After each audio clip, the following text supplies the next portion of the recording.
Hey y'all, it's Dr. Shamanda. Welcome back to my channel where we talk about all things mental health, personal finance, and overall strategies to live your best life.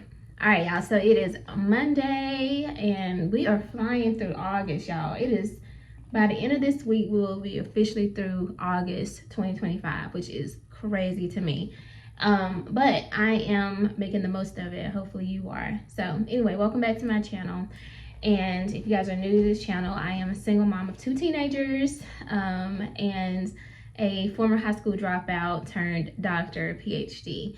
And I am on a journey towards financial freedom, time freedom, and building generational wealth. So on this channel, I share all things personal finance strategies, also mental health strategies as well. So that leads me to today's topic. Today I want to share with you guys 5 tiny habits that changed my mindset and my money. Okay, so hopefully you find these valuable. Now, all right, the first one is I have a 24-hour rule before I buy. Now I've heard that years ago, and at first I was like, okay, whatever, it doesn't really matter, like if you're gonna get it, you're gonna get it, you know what I mean? That's just, I was younger, so there's that. But I decided to adopt that and just try it out, and it has been working tremendously for me because it has saved me from purchasing things that really I didn't need, right? Or that I just thought I wanted. Now I'll tell you, the number one thing is snacks and like foods, because I can be on my riding on the couch, like the Gen Z say, I can be riding on the couch, chilling, watching Netflix, and all of a sudden I get this craving for something, and I'm just like, oh, I should make a store run. I should make a trip to QT, which is right near where I live, or I should go to Walmart real quick and get this snack or whatever. And it's like, girl, so I give myself, a pause. But for like bigger purchases and stuff like that, excuse me, I do give myself like 24 hours to really think about it. Like, do I really need this, right? And so, but for like smaller things, I give myself a few hours to think about it. And normally I'll kind of think about my budget, like, is this really going to help me, or do I have any extra cash in my account? Like, I use a zero-based budget, but sometimes I'll have extra money there, right? So if I have some extra money, I'll just go get it. Like, it's just whatever, right? So that is a good tool or technique to use, though, y'all, seriously, because again, our minds are wired for pleasure. So if you have the resources to get that thing, and it's gonna make you feel good, your brain is gonna pull you toward that. So you're gonna have to be very intentional and conscious of that and those decisions. All right, the second thing is I do automatic transfers to my savings and investments. Now, some of them I do myself, like they're manual, but for some of the transfers, I have it set up automatically. For specifically like with contributions, for like my 401k or my 457b, which I'm using right now, those are automatic, right? Those come out of my paycheck. I never see that money. I don't even know, like, well, I can look at my pay stub and see what my gross amount is before all, everything is taken out. But technically, I don't even count that, right? Because it doesn't exist to me. It goes straight to those accounts. But that is a game changer, y'all, because at the end of the day, if you can do that, even if it's not your retirement account, maybe it's just that you're trying to save up for a vacation, or save up for your wedding, or save up for whatever it is you want. If you can set it to automatically come out of your paycheck before you even see it, it's going to make such a difference, because you're not, like, your mind is not going to be thinking like, oh, I could be doing this with this money, or oh, I really do need this, and maybe I'll just pause it this month. Like, it's not going to exist to you. Like, it is a game changer, seriously. The third thing that I do is I do daily 5-minute check-ins with my money. And y'all know, I always show y'all these books. I know this one right here is looking dingy. It's time for me to let it go. It'll be over in October, so a couple more months with this one.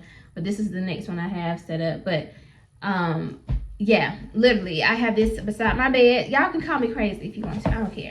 I have my daily agenda book, my YouTube tracker, video tracker, and my budget book, and my highlighters beside my bed before I go to bed at night, like literally. And so I'll have it there in the morning. So when I get up in the morning, I pray, and then I check my bank account. Listen, y'all, I don't care. There's no list. You can judge me all you want. I don't care. Because at the end of the day, y'all know, if you've been following my journey towards my, my budgets and reaching my financial goals, y'all, I know that, like, on the other side of this, I will be financially, like, work optional, essentially, right? In a financial place that I've never been, and it's going to set me free in a way that I've never been before. And so right now, it's like, you got to stay consistent. So having this beside my bed, on my nightstand thing, it forces me to get up every morning and track it and make sure I'm good and to see what I've done. Now, as far as my YouTube, that's a different thing, right? That's just something that I'm excited to get up and see how my numbers, how my channel has grown. But it's the same thing with my budget. Literally, it gets me excited to know, like, okay, and that helps me with, like, when I said about the waiting, like, for number one, like snacks and stuff, when I can get up that morning and know that, like, okay, last night I had this urge to go to the store and buy X, Y, and Z, and knowing that I didn't do that, right? And now I don't have to cross anything off my budget that morning, knowing that, you know what I'm saying? Like, dang, I spent $10 at the store and I could have kept that, right? Or put that in my savings. I don't have to do that, and that makes me feel good, because that's kind of one of the first thoughts I have. So every morning I do, like, a quick 5-minute check-in. So I would highly encourage that.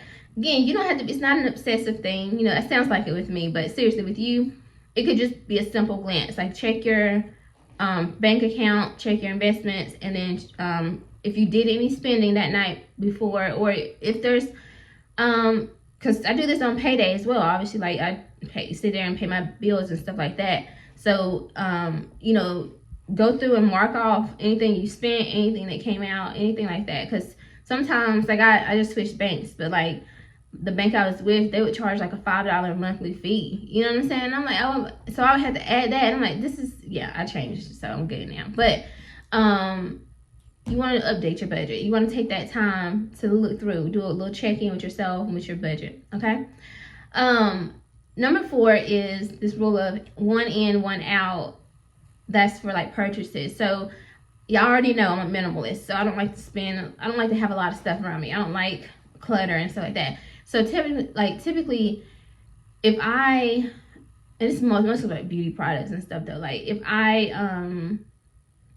I won't buy something until things run out, essentially, right? Or let's see, I'm trying to think of an example, because, like, basically, I'm not gonna go and buy multiple things, right? Essentially, like, I'm gonna wait till whatever thing is run out, or I don't need it anymore, and then or I can't use it anymore for whatever reason, and then I'll buy a new one, right? That could be with appliances, with furniture, with clothes. Like, for example, I don't really shop a lot with clothes. Like, y'all see, if you can watch my videos, you'll see I kind of rotate the same clothes. But, like, t-shirts and stuff, like, the only way I'm gonna buy some new t-shirts, especially, like, colored t-shirts, is if, like, the other ones are kind of getting, like, dingy or something, or I'm not fitting them the way I want to fit them, something like that. But I'm going to get rid of those, and then I'll buy some new ones, or, like, give it to my daughter, or give it to somebody, whatever, like, give it to Goodwill or something like that. But I just have that rule of, like, 1 in, 1 out. Like, I'm not going to just hoard things. I'm just very intentional so that I'm not, like, having a bunch of clutter stuff. So you can try that as well. And the 5th thing is that I have a gratitude list for the things that I already have. That used to be a big problem for me, y'all. And I know it sounds crazy. Like, what? How? I can't believe that. But yeah, seriously. I would always, like, when I would accomplish one thing, I'm already thinking about the next thing. Now, that's a good and bad thing, right? So, and that's my own judgment of that. But seriously, for example, when I bought my house, which I'm coming upon 2 years of being in this home, thank you, God, for that. Seriously. But when I bought my house, I promise you, I'm pretty sure within the next month or so, I was already thinking about, like, my next house, like, how I was gonna level up from this one and make this a rental property and blah blah blah. And it's like, girl, like, chill. I mean, y'all already kind of see me do it with the car situation. I paid my car off, got one in a couple weeks. I'm looking at my calendar over here, and I'm already kind of in my mind thinking, okay, once I pay this off, I'm going to start saving up for my SUV, my next car. But it's like, take a chill, take a moment, take a pause, and just be grateful for what you already have.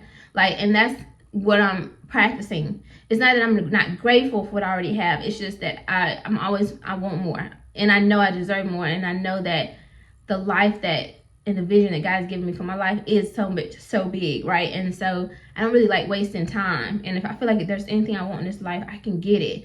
But the downside of that is if you're not careful, you can kind of push to the side the things you already have, or kind of minimize those things. They're not as good anymore because you're focused on what's coming.